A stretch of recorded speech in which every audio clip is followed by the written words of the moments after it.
சமீபத்தில் இயக்குனர் அனுராக் கஷ்யப் தமிழ் சினிமாவில் முன்னாடிலாம் பாடல்கள் பார்த்தீங்கன்னா தமிழ்லேருந்து இந்தியில் வந்து மாற்றுவாங்க. இப்போ தமிழ் பாடல்கள்லாம் அர்த்தமற்றதாக மாறி இருக்குது. பேன் இந்தியா அப்படிங்கிற ஒரு கல்ச்சர்னால வந்து எல்லாமே சுத்தமாக மாறிடுச்சு. பாடலாசிரியர்கள் வந்து மிகச் சிறப்பாக எழுதக்கூடிய பாடலாசிரியர்கள் வைரமுத்துல இருந்து பழனி பாரதி, கபிலன், யுகபாரதி, விவேகா, ஏகப்பட்ட பாடலாசிரியர்கள் வந்து பிரமாதமான கவிதையே பாடலா தரக்கூடியவங்க வந்து ஏகப்பட்ட பாடலாசிரியர்கள் கவிஞர்கள்லாம் இருக்கிறாங்க. இவங்க யார்கிட்டையுமே பாட்டு வாங்குறது கிடையாது. அனிருத் வந்து வைரமுத்துட்ட போய் பாட்டு வாங்குறதே இல்லை, கபிலன்ட்ட வாங்குறது இல்லை. கபிலனை எழுத வச்சுக்கிட்டு ஒரு முறை வந்து அதை ரெக்கார்டே பண்ணல. ஏன்னா சம்பந்தமே இல்லாம ஒரு ராப் சாங் பாடுறாங்க அப்படின்னு ஒண்ணு கொண்டு வந்து அவன் கச்சாமுச்சான்னு கத்துறான். சுருக்கு போட்டுக்க வந்து கழுத்துல ஒருத்தனை சுருக்கு போட்டு அவன் எப்படி கத்துவானா அதே மாதிரியே கத்துறான். கையை காலை வெட்டுறான். வந்து என்னடா அவன் காக்கா வலிப்பு வந்துருச்சா, சாவியை கொடுங்கடான்ற மாதிரி கத்துறான். இந்த சாங்கை கொண்டு வந்து ஏன்டா இதுக்குள்ள செருகுறாங்கிறதுக்கு ரொம்ப இந்த அனிருத் வந்த முன்னாடி ஒய்திஸ் கொலவெறின்னு அனிருத் பாட ஆரம்பிச்சு. இன்னைக்கு அந்த கொலவெறி தீரவே இல்லை. நீங்க ஒரு டைம்ல வந்து தனுஷ் வந்து அப்கமிங் ஹீரோவா இருந்தப்ப மன்மதராசா என்ன கணக்கு பண்ணேன்டான்னு ஒரு பாட்டு கிட்டாச்சு. இன்னைக்கு எவனாவது உட்காந்து அதை கேட்பானா? அதை எழுதின யுகபாரதி சொல்றாரு, நானே அந்த பாட்டை கேட்க முடியல, எங்கேயாவது போட்டாங்கன்னா எனக்கு ரொம்ப இதா இருக்கு. கல்லூரி விழாக்கள்லாம் ஒரு ஆள் பேசிட்டு இருக்காங்க. கல்லூரி விழாவில் மிகச்சிறந்த பாடல்களை வந்து எழுதக்கூடிய ஒரு யுகபாரதி எள்ளுவைய பூக்களையேங்கிற பாட்டை இவர் தான் எழுதியிருக்கிறாரு. எப்படி எழுதியிருக்கிறாரு பத்தியா அந்த பாட்டை? இப்படிப்பட்ட பாடலாசிரியர்கள் இருக்கிற இந்த ஊர்ல தான் மன்மதராசா என்ன கணக்கு பண்ணாதேன்னு பாட்டு, கேவலமான பாட்டு எழுதுறாங்க. ரெண்டு பாட்டு எழுத ஒரே ஆள் தான். கோவில் விழாக்கள்ல அந்த திருவிழாக்கள் அழகர் ஆத்துல இறங்குறது, அதுல எல்லாம் சில பாடல்கள் வந்து உழைக்கும் மக்கள் பாடுவாங்க. ஆனை வர்றதை பாருங்கடி, ஆனை அழகர் வர்றதை பாருங்கடி, ஆனை மேல அழகர் தான் ஒய்யாரமா வராரு. இப்ப வந்து சித்திரை மாசம் ஆத்துல அழகர் இறங்குறாரு.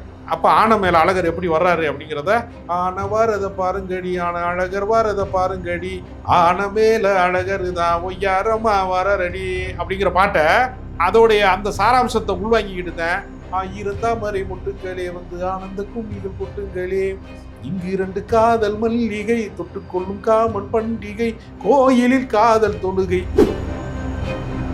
நாத விந்து கலாவி நமோ நமோ, புரண புஷ்கல சீதா நமோ நமோ, அரணதரிதானே. இந்த பாட்டு வந்து திலீப் குமாரா இருந்தப்பயோ தெரியல, ஏஆர் ரஹ்மானுக்கு ரொம்ப மனசை பாதிச்சிருக்கு. காலையில போயிட்டு சொன்ன கடையில் போடுற பாட்டு இதோடைய தாக்கத்துல தான் அவரு தரணானே, என் வீட்டு தோட்டத்தில் பூவெல்லாம் கேட்டுப்பார், என் வீட்டு ஜன்னல் கம்பி எல்லாமே கேட்டுப்பார், உன் பெயர் சொல்லுமே. மீடியா சர்க்கிள் நேயர்களுக்கு வணக்கம். இன்றைக்கு நம்மோடு நேர்காணலுக்காக கவிஞர் ராஜகம்பீரன் அவர்கள் நம்மோடு இணைந்திருக்கிறார். அவரோடு பேசலாம். சார் வணக்கம். வணக்கம். சமீபத்தில் இயக்குனர் அனுராக் கஷ்யப் வந்து வெளிப்படையாக சொல்லியிருந்தாரு, தமிழ் சினிமாவில் முன்னாடிலாம் பாடல்கள் பார்த்தீங்கன்னா தமிழ்லேருந்து இந்தியில் வந்து மாற்றுவாங்க. இப்போ தமிழ் பாடல்கள்லாம் அர்த்தமற்றதாக மாறி இருக்குது. பேன் இந்தியா அப்படிங்கிற ஒரு கல்ச்சர்னால வந்து எல்லாமே சுத்தமாக மாறிடுச்சு அப்படின்னு ரொம்ப வேதனையோட ஒரு வார்த்தையை சொல்லியிருந்தார் இல்லையா? அவங்களோட பார்வை என்ன? அது ஒவ்வொரு வட்டார வழக்கு சார்ந்து ஒவ்வொரு ஏரியாவுக்குமே ஒரு தனித்தன்மை இருக்கிறது.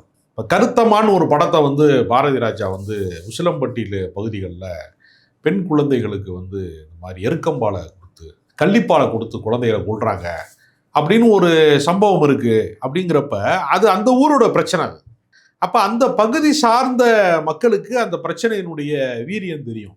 இந்த பிரச்சனையை எடுத்துகிட்டு போய் ஒருத்தர் இந்தியில் படம் பண்ணானா என்ன ஆகும்? இப்போ நம்ம ஊரில் பயங்கரமாக கொடிகட்டி பறந்த பல படங்கள் வந்து இந்தியில் அட்டர் ஃப்ளாப்பாக இருக்குது. முதல்வன் படம் வந்து சங்கருக்கு இங்கே சூப்பர் ஹிட் ஆனப்ப அதே படத்தை எடுத்துகிட்டு போய் அங்கே நாயக்குன்னு ஒரு படத்தை எடுத்தாங்க. அது ஒன்றுமே ஓடலை, ஒப்பேறலை. இதுக்கெல்லாம் என்ன அடிப்படை காரணம் அப்படின்னா, ஒவ்வொருத்தருக்கும் தனித்தன்மை இருக்கிறது. இப்போ நீங்கள் எல்லாருமே வந்து தமிழ் தான் பேசுகிறாங்க. மதுரைக்காரன் பேசுகிற தமிழும் கோயம்புத்தூர்காரங்க பேசுகிற தமிழும் வேறுபடுது. அது மாதிரி உணவு கலாச்சாரங்களும் வேறுபடுது. எல்லாமே நீங்கள் வந்து ஒவ்வொரு ஊருக்கும் வந்து வேறு வேறு ருசி இருக்கிறது. தண்ணி மாறும்போது ருசி மாறும், சமைக்கிற முறையில் மாறும். எல்லாத்துலேயுமே தனித்தன்மை என்பது ரொம்ப முக்கியம். இப்போ மேற்கு தொடர்ச்சி மலையில் இருந்து ஒரு இசையமைப்பாளராக வந்து கம்பம் பள்ளத்தாக்கு பகுதிகளில் இருந்து ஒரு இளையராஜா வர்றதுக்கும் ஒரு மாநகரத்தில் இருந்து ஒரு ஏஆர் ரஹ்மான் வர்றதுக்கும் பெரிய வித்தியாசம் இருக்குல்ல. ஒரு மண் சார்ந்த இசையை வந்து அவர் கொடுக்குறப்ப இருக்கக்கூடிய எர்த்துங்கிறது வேறொரு தன்மை வாய்ந்ததாக இருக்குது. நமக்கு ஒரு பெரிய எனர்ஜியை கொடுக்குறது. அது மதுரை பக்கத்துல எல்லாம் என்ன சொல்லுவான்னா, மயில் கணக்கு கேட்க மாட்டான். மதுரையிலேருந்து உங்கள் ஊர் வந்து எவ்வளோ தூரம் அப்படின்னு சொல்கிறதுக்கு எத்தனை இளையராஜா பாட்டு வரும்னு கேட்டான். ஏன்னா அரசு போக்குவரத்து கழகங்கள் எல்லாம் நீங்கள் பார்த்தீங்கன்னா கவர்மெண்ட் பஸ்ஸில் பூரா கண்டக்டர்களே அவங்களே டேப் ரெக்கார்டர்லாம் வாங்கி பென்ட்ரைவ்லாம் வாங்கி இளையராஜா பாட்டு போட்டால் தான் அந்த வண்டி ஓடும், டீசல் பெட்ரோல்னால வண்டி ஓடாது, இதனால தான் எங்கள் இளையராஜா பாட்டில் தான் வண்டி ஓடுதுங்கிற மாதிரி அந்த பாட்டு கேட்டுக்கிட்டு தான் வந்து போகுது நடக்கும், டிரைவிங்கே நடக்கும். அப்போ ஒவ்வொருத்தருக்கு ஒரு தனித்தன்மையான ரசனை. இப்போ என்ன பண்ணிட்டான்னா, இந்த பாகுபலி மாதிரி படங்கள் வந்ததற்கு பின்பு ஏற்பட்ட மாற்றம் என்னன்னா, ஒரு தெலுங்குல எடுக்கப்பட்ட படம் அது தமிழில் வந்து சூப்பர் ஹிட் ஆகுது. அதே மாதிரி தமிழில் எடுக்கப்பட்ட ஒரு படத்தை வந்து பிற மாநிலங்களில் பக்கத்து மாநிலங்களில் ஹிட் ஆகுது அப்படிங்கிற இந்த எல்லைக்குள்ளே தான் இருந்துச்சு. ஏன்னா அது வந்து அடிப்படையில் நமக்கு ஓரளவுக்கு மலையாளம் புரியும். நமக்கு ஏன் மஞ்சுமல் பாய்ஸை தமிழ்நாட்டில் அப்படி கொண்டாடினாங்கன்னா, நமக்கு ஏற்கனவே கொஞ்சம் மலையாளத்தில் அறகுறை மலையாளம், நம்ம ஊரில் இருக்கக்கூடிய தமிழில் சான்ஸ்கிரிட்டை கலந்தது தான், சமஸ்கிருதத்தை கலந்தது தான் மலையாளமே தவிர, அதனால நமக்கு வந்து தெரியும், நம்ம தண்ணினா வெள்ளம் பேங்கிறது நமக்கு தெரிஞ்சிடும். ஓரளவுக்கு எழுத்து பேசும்போது பாதி தெரிஞ்சிடும், புரிஞ்சிடும். அப்புறம் பாடி லாங்குவேஜ் நடிப்பில் கொஞ்சம் புரியும், சப்டைட்டில் பாதி புரியும். எல்லாம் பன்மொழி புலவராக மாறிடுவாங்க. நீங்கள் மதுரையில் வந்து என்ன பண்ணுவாங்கன்னா, மீனாட்சி அம்மன் கோவிலுக்கு ரயில்வே ஸ்டேஷன்ல இருந்து ஆளு இறங்குவாங்க, வெள்ளைக்காரன் மற்ற வட மாநிலத்துக்காரங்கெல்லாம் இறங்குவாங்க. அவங்களோட பேசி பேசி அந்த ஊரில் இருக்கக்கூடிய ரிக்ஷாக்காரங்க பூராமே, இப்போ தான் ரிக்ஷா ஒழிஞ்சிருச்சு, ஆட்டோ ஆயிடுச்சு எல்லாமே, ரிக்ஷாக்காரங்க பூராமே எல்லாருமே எல்லா மொழியும் பேசுவாங்க. பன்மொழி புலவர் அப்பாத்துறையார்னு ஒருத்தர் இருந்தார் அந்த காலத்தில். அவர் வந்து ஒரு பெரிய பல மொழி பேசக்கூடிய வித்தகர். எனக்கு தெரிஞ்சு மதுரையில் இருக்கிற ஆட்டோக்காரன் அத்தனை பேருமே பன்மொழி புலவர் தான். எல்லா லாங்குவேஜ்லையுமே அவனுக்கு புரிகிற அளவுக்கு பேசுவான், பிஸ்னஸ் பண்ணுற அளவுக்கு பேசுவான், கோயிலை காட்டுவான், அதோடைய தலை புராண ஹிஸ்ட்ரிலாம் சொல்லுவான், கரெக்டாக சொல்லி கரெக்டாக ஆளை கூட்டிகிட்டு வந்துடுவான். அரட்டவுசர் போட்ட வெள்ளைக்காரியெல்லாம் அவன் அழகாக பேசி கூட்டிகிட்டு வருவான். இப்போ இது எதுக்குன்னா, ஒவ்வொருத்தருக்கும் வந்து அந்தந்த வட்டாரம் சார்ந்து இப்போ என்ன பண்ணிட்டாங்கன்னா, நம்ம கல்ச்சர் அப்படிங்கிறது ஒன்று இருந்துச்சு. பேன் இண்டியா படம்னு வந்த உடனே இந்த ஊர் படம், மானாமதுரையில் எடுக்கப்பட்ட படம், மதுரையில் எடுக்கப்பட்ட படம், இந்த படத்தை கொண்டு போய் அவன் எங்கே பண்ணா இந்தியா முழுக்க அவன் வந்து வட மாநிலங்கள் முழுக்க வந்து வசூல் பண்ணணும்னு நினைக்கிறப்ப எந்த கல்ச்சருமே ஒரிஜினல் கிடையாது. ஷாருக் கான் நடித்த ஜவான்ல வந்து பார்த்தீங்கன்னா, அவர் ஷாருக் கான் ஹீரோவா இருந்தாலும் அவர் தமிழில் வேற பேர முன்னாடிலாம் டப்பிங் படம்னு ஒன்று வந்துச்சு. இப்போ வந்து மொழி மாற்ற படம் ஓடிடி தளம் வந்ததுக்கு பின்னாடி எல்லா படமுமே எல்லா மொழியும் பேசுது, மொழி ஆப்ஷன் முதல்ல ரெடி பண்ணிடுறாங்க. இப்போ ஜவான் படத்தில் விஜய் சேதுபதி வில்லனா இருக்கிறாரு, இந்த பக்கம் நயன்தாரா நடிக்குது, எல்லா நட்சத்திரங்களையும் நடிக்கும் போது இது அதோட ஒரிஜினாலிட்டி தன்மைகளை வந்து இல்லாமல் பண்ணேன். இப்போ என்ன பண்ணிட்டாங்கன்னா, நமக்குன்னு இருந்த தனித்தன்மையான பாட்டு இருக்குல்ல, தாலாட்டுல இருந்து நாட்டுப்புற பாட்டுல இருந்து ஒத்தருவா தாரேன் ஒன்னப்பு தட்டும் தாரேன் ஒத்துக்கிட்டு வாடி நம்ம ஓட பக்கம் போவோங்கிறதுலாம் ஒரு கிராமிய பாடல்களில் இருந்தது. இளையராஜா வந்து என்ன பண்ணாருன்னா, வந்து கோவில் விழாக்களில் அந்த திருவிழாக்கள் அழகர் ஆற்றுல இறங்குறது அதுல எல்லாம் சில பாடல்கள் வந்து உழைக்கும் மக்கள் பாடுவாங்க. ஆனை வர்றதை பாருங்கடி, ஆனை அழகர் வர்றதை பாருங்கடி, ஆனை மேலே அழகர் தான் ஒய்யாரமா வராரடி. இப்போ வந்து சித்திரை மாதம் ஆற்றுல அழகர் இறங்குறாரு. அப்போ ஆனை மேலே அழகர் எப்படி வர்றாரு அப்படிங்கிறத, ஆனை வரதை பாருங்கடி, ஆனை அழகர் வரதை பாருங்கடி, ஆனை மேலே அழகர் தான் ஒய்யாரமா வராரடி அப்படிங்கிற பாட்டை அதோடைய அந்த சாராம்சத்தை உள்வாங்கிக்கிட்டு தான், இருந்தாமரை முட்டுக்களே வந்து ஆனந்த கும்மிகள் கொட்டுங்களே, இங்கு 2 காதல் மல்லிகை தொட்டுக்கொள்ளும் காமன் பண்டிகை கோயிலில் காதல் தொழுகை. இது எங்க இருந்து வருது? கிராம பாடல்ல இருந்து வருது. அப்ப இந்த ஒரிஜினாலிட்டி ஏன் சில பாடல்கள் வந்து நம்ம மனசுக்குள்ள ஒரு பெரிய மத்தளம் கூட்டுது அப்படின்னா, நம்ம வாழ்க்கையில அது ஏற்கனவே கலந்துருக்கும். சில உணவு நம்ம ஏன் வந்து காலையில் எழுந்திரிச்ச உடனே இட்லி சாப்பிட்றோம், தோசை சாப்பிட்றோம், கஞ்சி குடிக்கிறோம், அல்லது ஏதோ ஒரு உணவு ஏன் நம்ம காலையில் எழுந்திரிச்சு சப்பாத்தி சாப்பிட மாட்டேங்கிறோம்? நமக்கு ஒரு உணவு முறை இருக்கிறது, நம்முடைய நிலத்துக்குன்னு சில ரசனை இருக்கிறது. நம்ம உணவு முறையில் எப்படி ரசனை, அது மாதிரி தான். இப்போ நீங்கள் உங்களுக்கு காலையில் எழுந்திரிச்ச உடனே கோவிலில் ஒரு பாடல் வந்து வழக்கமாக வந்து ஒரு பக்தி பாடல் வந்து ஒலிக்கும். என்ன அப்படின்னா, நாத விந்து கலாவி நமோ நமோ புரண புஷ்கல சீதா நமோ நமோ அரணதரிதானே. இந்த பாட்டு வந்து திலீப் குமாரா இருந்தப்பையோ தெரியல, ஏஆர் ரஹ்மானுக்கு ரொம்ப மனசை பாதிச்சிருக்கு. காலையில் கோயிலில் திருச்சோன்னு விடிய காலையில் போடுற பாட்டு. இதோடைய தாக்கத்தில் தான் அவர் தரண தரணானே என் வீட்டு தோட்டத்தில் பூவெல்லாம் கேட்டுப்பார், என் வீட்டு ஜன்னல் கம்பி எல்லாமே கேட்டுப்பார், உன் பெயர் சொல்லுமே. இப்போ இதெல்லாம் எங்கிருந்து வருகிறது அப்படின்னு ஒன்று இருக்குல்ல. அப்போ இது ஒரிஜினாலிட்டியில இருந்து நம்மளுடைய வாழ்க்கையில இருந்து நம்ம ஏற்கனவே கேட்ட சப்தத்துல இருந்து ஒரு பாடல் உருவாகும் போது நமக்கு கனெக்ட் ஆயிரும், ஈஸியாக கனெக்ட் ஆயிரும். அதுக்கு பதிலாக சம்பந்தமே இல்லாம ஒரு ராப் சாங் பாடுறாங்க அப்படின்னு ஒன்று கொண்டு வந்து அவன் கச்சாமுச்சா கச்சாமுச்சான்னு கத்துறான். சுருக்கு போட்டுக்க வந்து கழுத்துல ஒருத்தனை சுருக்கு போட்டு அவன் எப்படி கத்துவானா அதே மாதிரியே கத்துறான், கையை காலை வெட்டுறான். வந்து என்னடா அவன் காக்கா வலிப்பு வந்துருச்சா, சாவியை கொடுங்கடான்ற மாதிரி கத்துறான். இந்த சாங்கை கொண்டு வந்து ஏன்டா இதுக்குள்ள செருகுறாங்கிறதுக்கு ரொம்ப இந்த அனிருத் வந்த பின்னாடி ஒய்திஸ் கொலவெறின்னு அனிருத் பாட ஆரம்பிச்சு. இன்னைக்கு அந்த கொலவெறி தீரவே இல்லை. இனப்படுகொலை கூட இலங்கையில முடிஞ்சிருச்சு, தமிழர் இனப்படுகொலை. ஆனா இந்த அனிருத் இசையமைக்கிற படங்கள்ல தமிழ் படுகொலை நடந்துகிட்டே இருக்கு. பாடலாசிரியர்கள் வந்து மிகச் சிறப்பா எழுதக்கூடிய பாடலாசிரியர்கள் வைரமுத்துல இருந்து பழனி பாரதி, கபிலன், யுகபாரதி, விவேகா, ஏகப்பட்ட பாடலாசிரியர்கள் வந்து பிரமாதமான கவிதையே பாடலா தரக்கூடியவங்க வந்து ஏகப்பட்ட பாடலாசிரியர்கள் கவிஞர்கள்லாம் இருக்கிறாங்க. இவங்க யார்கிட்டையுமே பாட்டு வாங்குறது கிடையாது. அனிருத் வந்து வைரமுத்துட்ட போய் பாட்டு வாங்கினது இல்லை, கபிலன்ட்ட வாங்குறது இல்லை. கபிலனை எழுத வச்சுக்கிட்டு ஒரு முறை வந்து அதை ரெக்கார்டே பண்ணலை. ஏன்னா அவர் தமிழ் எழுதுறாரு. அவனுக்கு தேவை பூரா என்னன்னா இவங்களுக்குலாம் சூப்பர் சுப்பு மாதிரி ஆளுகளை வச்சுக்கிட்டு முயான்னு கத்துனாங்கன்னா சவுண்டிங் இருந்தா போதுங்கிறாங்க. பாட்டுக்கு மொழி தேவையில்லை, சவுண்டிங் இருந்தா போதும் அப்படின்னு ஒரு பாட்டை போட்டு அதை வைரல் பண்ணிடுறாங்க. அந்த நேரத்துக்கு அது என்னமோ வைரல் பண்ணிடுறாங்க. ஆனா திரும்ப கேட்க முடியுமான்னு ஒரு கேள்வி இருக்கு. இப்போ நீங்க ஒரு டைம்ல வந்து தனுஷ் வந்து அப்கமிங் ஹீரோவா இருந்தப்ப மன்மதராசா என்ன கணக்கு பண்ணேன்டான்னு ஒரு பாட்டு ஹிட்டாச்சு. இன்னைக்கு எவனா உட்காந்து அதை கேட்பானா? அதை எழுதின யுகபாரதி சொல்றாரு, நானே அந்த பாட்டை கேட்க முடியல, எங்கேயாவது போட்டாங்கன்னா எனக்கு ரொம்ப இதா இருக்கு. கல்லூரி விழாக்கள்லாம் ஒரு ஆள் பேசிட்டு இருந்திருக்காங்க. கல்லூரி விழாவில் மிகச்சிறந்த பாடல்களை வந்து எழுதக்கூடிய ஒரு யுகபாரதி எள்ளுவைய பூக்களையேங்கிற பாட்டை இவர் தான் எழுதியிருக்கிறாரு.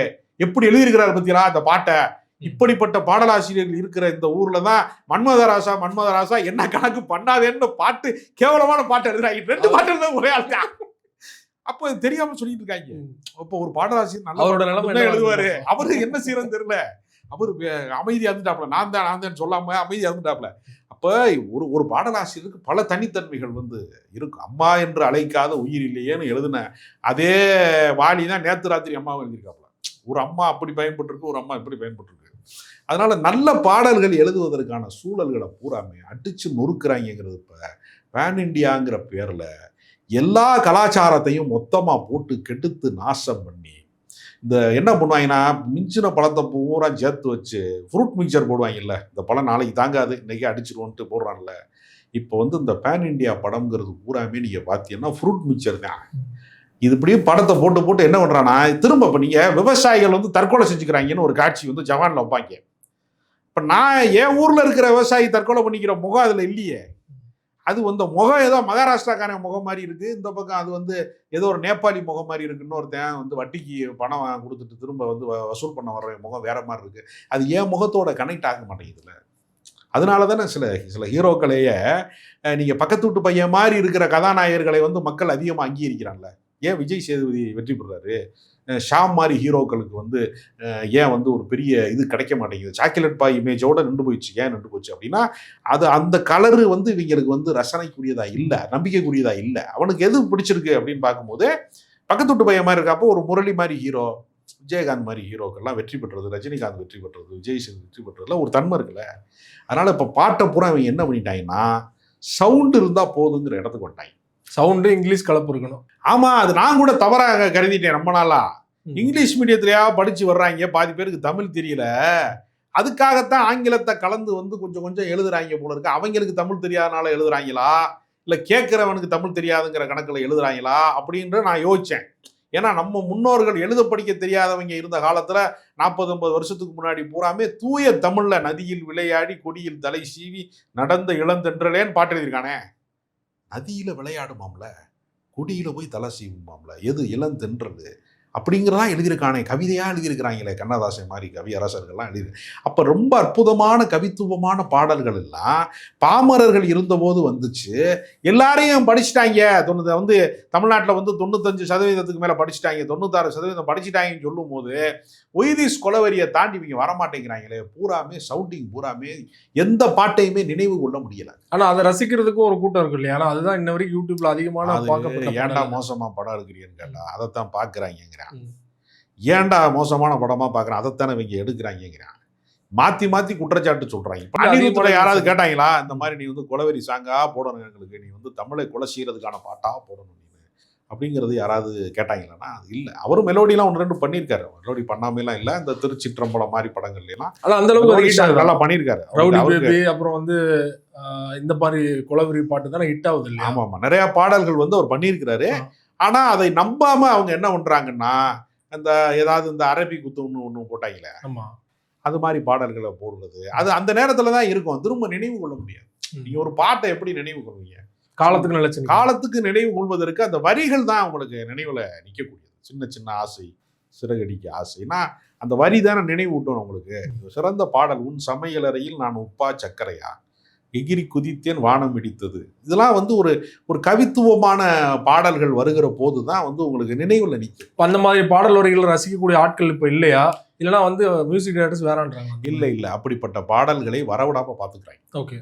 திணிக்கப்படுகிறது. Repeat mode. அதாவது என்னதான் நீங்க பிழைப்புக்காக நீங்கள் ஆங்கிலம் கற்றாலும் வேறு மொழிகள் பேசினாலும் தன்னை வந்து ரொம்ப நவீன மனிதனாக மாநகரங்கள்ல வந்து வெயில் காலத்துல ஷூவை போட்டுக்கிட்டு சுத்திட்டு தெரிஞ்சாலும் அடிமனதுக்குள்ள ஆழ்மனதுக்குள்ள ஒரு கிராமத்தான் இருக்கானா இல்லையா?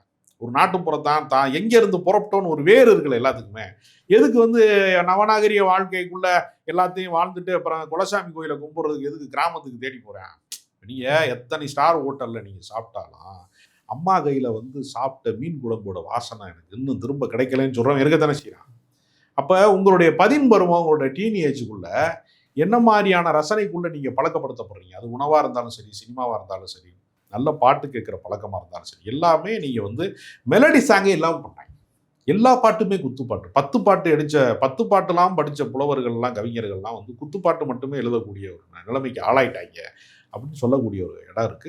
நல்ல பாடல்கள் மீண்டும் வருவதற்கு நீங்க வித்யாசாகர் மாதிரி மியூசிக் டைரக்டர்லாம் ரொம்ப பிரமாதமான கவித்துவமான பாடல்களை வந்து எழுதுறதுக்கு அவங்க வந்து அறிவுமதி மாதிரி பல பாடலாசிரியர்களை வந்து அவங்க பயன்படுத்துனாங்க.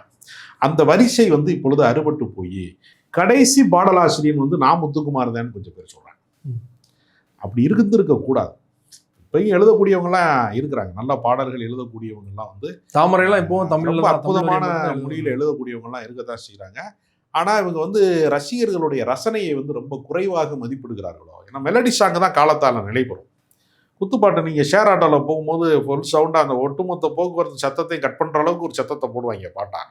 அது மாதிரி சாங் மட்டுமே போதும் அப்படிங்கிறது இருக்கு. நீங்க கவர்மெண்ட் பஸ்ஸில் போனீங்கன்னா ஒரு எக்ஸ்பீரியன்ஸ் இருக்கும். நடு ராத்திரில ஒரு இடத்துல நிப்பாட்டுவாங்க, ஒரு மோசமான ஹோட்டலில் நிப்பாட்டுவாங்க. காஞ்ச புரோட்டாவு ஒரு முட்டை குழம்பு எல்லாம் வச்சு 200 ரூபா வச்சு விற்பாங்க கரெக்டாக. அப்போ ஒரு சவுண்டை போட்டு ஒரு பாட்டை போடுவாங்க இவங்க தூக்கத்துலேருந்து எந்திரிக்கணுங்கிறக்கா. அதே மாதிரி கொடூரமான பாட்டா பூராமே, உடனே நெஞ்சு வலிச்சு சாகுற மாதிரி பாட்டை பூராமே இவங்க தினசரி போடுறாங்க. நல்ல பாடல்கள் வருவதற்கு புதிய இப்பொழுது இருக்கக்கூடிய இசையமைப்பாளர்களில் ஜிவி பிரகாஷ்லாம் நல்ல மெலோடி சாங் வந்து போடக்கூடியவர். உருகுதே மருகுதே மாதிரி எத்தனையோ நல்ல பாடல்கள்லாம் அவர் பண்ணியிருக்காரு. நிறைய சந்தோஷ் நாராயணன் நிறையா பண்ணியிருக்காரு. நிறைய மெலடி சாங் பண்ணியிருக்காரு. ஆகாயம் தீ பிடிச்சா நிலா தாங்குமான்லாம் எழுதியிருக்காங்கல்ல, அதெல்லாம் பிரமாதமான சாங்ஸ் பூராமே ஒர்க் அவுட் பண்ணியிருக்கிறாங்க.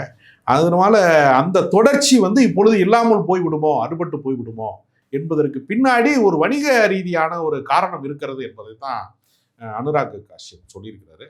இது வந்து அவரவருடைய பண்பாடு, அவருடைய நிலம் சார்ந்த கல்ச்சரை படம் பண்ணணுமே தவிர, உள்ளூர் சினிமா தான் உலக சினிமாவே தவிர உலக சினிமான்னு ஒன்று தனியாக கிடையாது. அது எங்கேருந்து இறக்குமதி செய்ய முடியாது. வந்து கூகுளில் டவுன்லோட் பண்ணுறது மாதிரிலாம் நீங்கள் கற்பனை இறக்குமதி செய்ய முடியாது.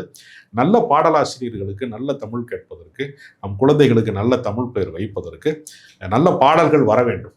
அந்த பாட்டு சத்தம் தான் அவங்களுக்கு வந்து மனிதன் பிறக்கும் போது தாலாட்டு பாடல்களோடு பிறக்கிறான், சாகும்போது ஒப்பாரியோட சாகிறான். அந்த நம் வாழ்க்கை முழுக்க ஏதோ ஒரு பாடல் நம்மளை பின்பற்றி தொடர்ந்து வந்துகிட்டே இருக்கு.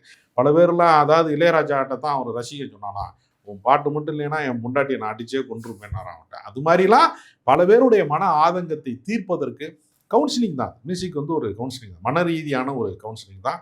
அந்த இடத்தை வந்து இசையமைப்பாளர்கள் தவற விடக்கூடாது. காலத்தால் நிலைபெறக்கூடிய பாடல்களையும் அவர்கள் கணக்கில் கொள்ள வேண்டும். வெறும் வணிக வெற்றி மட்டுமே போதுங்கிற இடத்துக்கு அவங்க போயிடக்கூடாது. ஆனால் தமிழ் திரையுலகில் இருந்து கபிலனோ தாமரையோ இல்லை வைரமுத்து அவர்களோ யாருமே இந்த மாதிரி ஒரு கருத்தை வந்து வெளிப்படையாக பேசினது இல்லையா? இல்லை, அவங்களுக்கு என்ன சிக்கல் இருக்குன்னா, இப்போ நான் வந்து அது பாடலாசிரியராக இல்லாமல் கவிதை மட்டும் எழுதுறவனா இருந்து இதை சொல்றது வேற. பாடலாசிரியர்கள் குற்றச்சாட்டு சொல்றது அப்படிங்கிறப்ப அவங்க வந்து கண்ணாடி வீட்டுக்குள் இருந்து கல்லறிய முடியாது. வீட்டில இருந்து நீங்க வெளியே வந்து எச்சிது போகலாம், வெளியில இருந்து வீட்டுக்கு எச்சிது போக முடியாது இல்லையா? அதனால கண்ணாடி மாளிகைக்குள்ள இருந்து கல்லறிய வேணாம். நம்ம அந்த திரைத்துறை சார்ந்து இயங்குறோம், நாமளே குறை சொல்வது அப்படிங்கிறது வேண்டாம்ங்கிற ஒரு இடத்துல தான் இருக்காங்க. ஆனால் அவங்களுக்கு அந்த ஆதங்கம் இருக்கிறது. ஓகே. தாமரையெல்லாம் அதிகமான பாடல்களை எழுத முடியல, ரொம்ப எண்ணிக்கையில் குறைந்த ஆமா. பாடல்களை அவங்க எழுதியிருக்கிறாங்க. அப்போ நல்ல பாடலாசிரியர்களுக்கான வாய்ப்பு ரொம்ப குறைவாக இருக்குது, எண்ணிக்கை ரீதியாக குறைவாக இருக்குது. அதுக்கு அவங்களுடைய இது மாதிரியான பாடல்களின் போக்கு மோசமானது மிக முக்கியமான காரணம். தமிழ் திரையுள்ள பாடல்கள் சூழல் குறித்து விரிவாக ஒரு பேட்டி கொடுத்தீங்க. மிக்க நன்றி.